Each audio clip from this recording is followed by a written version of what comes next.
What is difference between map my India and Google map? क्या map माई India Google map का competitor है? आपको इन सारे क्वेश्चंस का आंसर मिलने वाला है। So yes, my name is Lokesh Tiwari. I am here with one more IPO का वीडियो एंड अगर मैं गलत नहीं हूं तो दिस इज आईपीओ नंबर 108। कुछ ज्यादा नहीं हो गया, मतलब 300 दिन में 100 आईपीओ से ज्यादा, मतलब हर 3 दिन में एक आईपीओ तो पक्का आ रहा है। सो फिर ये हमारी रिस्पॉन्सिबिलिटी हो जाती है कि हम किसी भी आईपीओ में अप्लाई करने से पहले बिजनेस मॉडल को डिटेल में समझ लें। So what we are going to see about the company, business model, founder and investors, future of this industry, IPO detail, risk factor and X factor, and last में मैं आपको बताने वाला हूं कि मैं अप्लाई करने वाला हूं या नहीं विथ रीजंस। सो राकेश कुमार वर्मा ने अपनी वाइफ रश्मि वर्मा के साथ 1995 में मैप माई इंडिया की स्थापना की। लेकिन उन्हें ऐसा क्या दिख गया 1995 में कि वो मैप की टेक्नोलॉजी पे काम करने लगे? सो चलिए उन्हीं से सुनते हैं।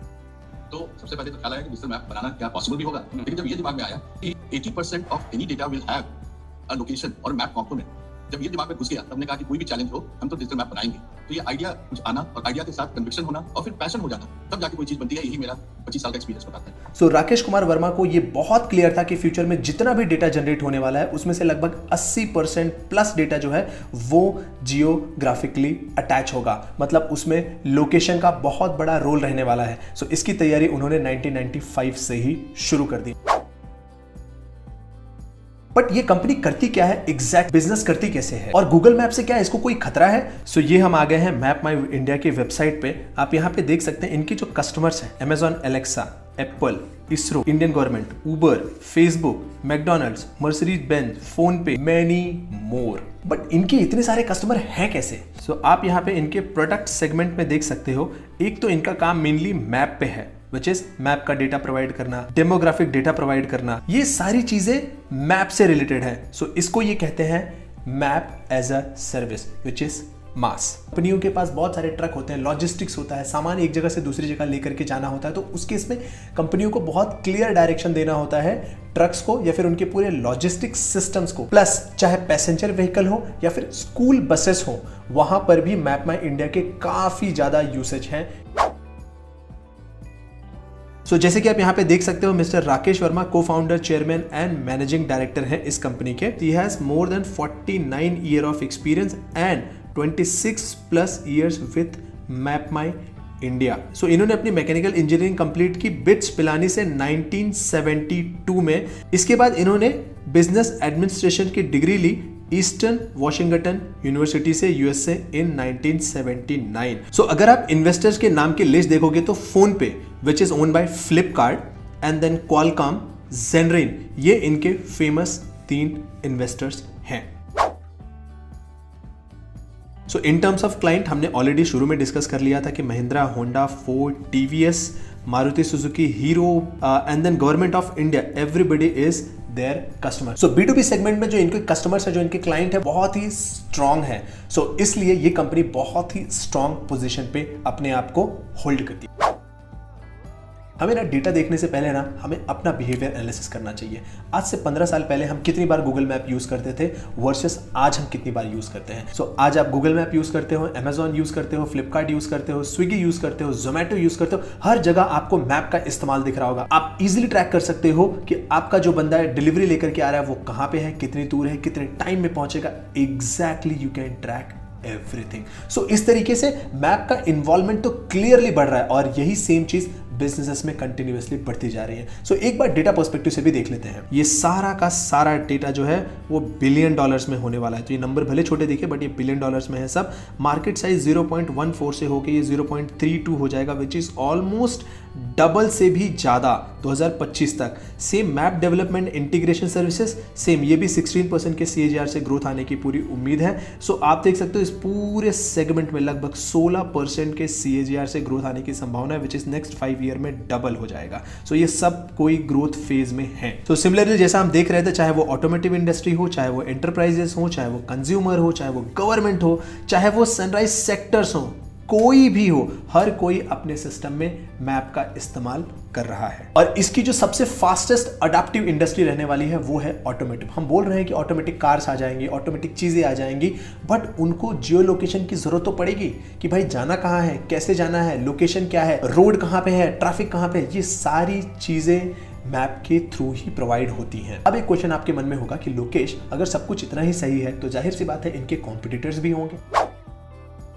सो यस, कॉम्पिटिटर में आप कुछ नाम देख सकते हो, TomTom, HERE technologies, Mapbox, Google Maps. So ये सारे कॉम्पिटिटर एक्चुअली स्पेसिफिक कंट्री के या स्पेसिफिक एरिया के स्पेशलिस्ट हैं। जैसे कि अगर आप टॉमटॉम देखोगे तो ऑस्ट्रिया, बेल्जियम, डेनमार्क, मतलब यूरोप की maximum countries. Then Here Technologies ये 200 ऑलमोस्ट 200 कंट्रीज में है और इसके जो की कस्टमर्स हैं BMW, मर्सिडीज, वोक्सवैगन। और जबकि टॉमटॉम के की customers Uber, Verizon, Fiat. Google Maps अगर आप इनको देखोगे तो they are not majorly in B2B, they are in B2C, मतलब डायरेक्ट कंज्यूमर तक, जहां पे वो एडवर्टाइजमेंट से पैसा कमाते हैं। वहीं हम मैप माई इंडिया को देखें तो इनकी जियोग्राफी इंडिया, जापान, USA वगैरह में है। इनके जो की कस्टमर्स हैं एप्पल, होंडा, अमेजॉन, मैकडोनल्ड्स। सो हमें लगता है कि गूगल मैप एक सबसे बड़ा कॉम्पिटिटर है, बट आप देख सकते हो कि जियो स्पेशल डेटा फॉर इंडिया के लिए स्पेसिफिकली गूगल मैप डिजाइन नहीं है। एक्चुअली जो गूगल मैप डिजाइन है वो नॉर्थ अमेरिका के लिए मेनली डिजाइन है, तो उनका जितना रिच डेटा अमेरिका साइड में है, यूरोप साइड में है, उतना रिच डेटा एशिया साइड में नहीं है। और वही सेम चीज मैप माई इंडिया टैकल करता है, and that's how they are growing. Then location based IoT and fleet workforce automation में नो, गूगल मैप नहीं है। सो बहुत सारे ऐसे बिजनेस हैं जिनके लाखों एम्प्लॉय काम कर रहे हैं, हजारों गाड़ियां हैं, उन सबको ट्रैक करना, उन सारे बिजनेस को ऑटोमेट करना मैप माई इंडिया के बिजनेस मॉडल में आता है, एंड दैट्स हाउ। अब ये क्वेश्चन हुआ कि अगर ये इतना ही अर्न कर रहे हैं और बिजनेस में इतना ही इनका पेनिट्रेशन है तो ये प्रॉफिटेबल होनी चाहिए। सो चलिए इनके बैलेंस शीट को भी देख लेते हैं। तो ये सारे नंबर्स मिलियंस में होने वाले हैं। पहले इन 3 साल के डेटा पे फोकस करते हैं, ठीक है। सो 2019, 20 एंड 21। सो एसेट क्वालिटी में क्लियर कट इंप्रूवमेंट है, रेवेन्यू में क्लियर कट इंप्रूवमेंट है, यहां पे हम रेवेन्यू देख रहे हैं। अगर आप यही प्रॉफिट आफ्टर टैक्स देखोगे तो पहले 2019 में 33 करोड़ का प्रॉफिट था, फिर 2020 में जाहिर सी बात है कम हो गया 23 करोड़, एंड अब 2021 में इनका जो प्रॉफिट 60 करोड़, मतलब यहां से ये सीधा डबल कर चुके हैं 2019 के कंपैरिजन में। प्लस अगर सितंबर का हम डेटा देखें रिसेंटली तो 46 करोड़ का प्रॉफिट इन्होंने दर्ज किया हुआ है। सो यहां पे हम क्लियरली देख सकते हैं कि ये एक प्रॉफिटेबल कंपनी है और कंटिन्यूअसली इनका प्रॉफिट इंक्रीज भी हो रहा है। सो आईपीओ की डेट 9 दिसंबर को ये ओपन हो चुका है, मंडे तक ये ओपन रहेगा विच इज 13 दिसंबर तक। 16 तारीख को आपको अलॉटमेंट हो जाएगा, अगर नहीं मिला तो 17 को रिफंड हो जाएगा और लिस्टिंग जो है इसकी 21 दिसंबर को हो जाएगी। ये 2 के फेस वैल्यू पे आ रहा है। जो आईपीओ प्राइस होने वाला है वो 1000 से 1033 होने वाला है। सो मार्केट लॉट लगभग 14 शेयर का बनेगा। BSE NSE दोनों पे लिस्ट होने वाला है। 1000 करोड़ का ये इश्यू साइज है और सारा का सारा पैसा ऑफर फॉर सेल है, विच मीन्स कुछ प्रमोटर अपना स्टेक बेच रहे हैं एंड इन्वेस्टर्स अपना स्टेक बेच रहे हैं। तो जितना भी पैसा ये लेने वाले हैं 1 रुपया भी कंपनी में नहीं लगने वाला है। सो कंपनी की ग्रोथ में कोई पैसा फिलहाल के लिए तो नहीं लगाने वाले। सो अगर हम इनका लेटेस्ट प्रॉफिट देखें लगभग 46 करोड़ का जो सितंबर में इन्होंने दर्ज किया हुआ है, उसके हिसाब से अगर आप देखोगे प्राइसिंग को सामने रख के तो PE लगभग आता है 93-94, विच मीन्स कि बहुत ही हाईली वैल्यूएशन है। सो आप इतना समझ के चलो अगर कोई टेक कंपनी है उसका PE 30, 40, 50 में भी है तो भी रीजनेबल माना जाता है, लेकिन 100 मतलब सीधा double, which is very high. So I will be honest, valuation काफी हाई है। सो रिस्क के मामले में अगर आप देखोगे तो ये जो फील्ड है ये कंटिन्यूअसली R&D वाली फील्ड है। कंटिन्यूअसली आपको R&D करते रहना पड़ेगा और काफी सारे स्टेबल प्लेयर हैं इसमें इनको कंपटीशन देने के लिए। ये इनका दूसरा सबसे बड़ा रिस्क फैक्टर है। सो अगर आप देखोगे तो मैक्सिमम ब्रोकरेज हाउस ने न्यूट्रल या फिर अप्लाई के लिए ही बोला है, किसी ने नेगेटिव नहीं बोला है। और उसका सिंपल रीजन है कि इसका कोई कॉम्पिटिटर लिस्टेड नहीं है, इसको अर्ली मूवर होने का पूरा बेनिफिट मिल रहा है। आप ये समझो कि अगर इस तरह के बिजनेस में किसी को पैसा इन्वेस्ट करना है तो उसके पास कोई दूसरा ऑप्शन ही नहीं है और इसीलिए ये वेरी हाई वैल्यूएशन भी चार्ज कर रहे हैं। इसका पूरा फायदा उठा रहे हैं ये, क्योंकि और कोई कॉम्पिटिटर लिस्टेड ही नहीं है। सबसे बड़ा एस फैक्टर है कि दूसरा कोई नया प्लेयर इस फील्ड में जल्दी नहीं उतर सकता। सो आपने जितने भी नाम देखे, चाहे वो गूगल मैप हो, चाहे वो हियर टेक्नोलॉजीज, वो लगभग 15 से 20, 25, 30 सालों से इस पर्टिकुलर इंडस्ट्री में हैं। सो नए प्लेयर को एंट्री करना बहुत मुश्किल है। दूसरा, जो इनके कस्टमर्स हैं वो बहुत ही लंबे समय से होते हैं। एग्जाम्पल के लिए अगर टीवीएस ने 1 लाख स्कूटी रिलीज कर दी विद इनके मैप्स, तो उनको मैप को चेंज करना बहुत मुश्किल काम होगा। सो ये कस्टमर जो होते हैं ना बहुत लॉन्ग लास्टिंग होते हैं।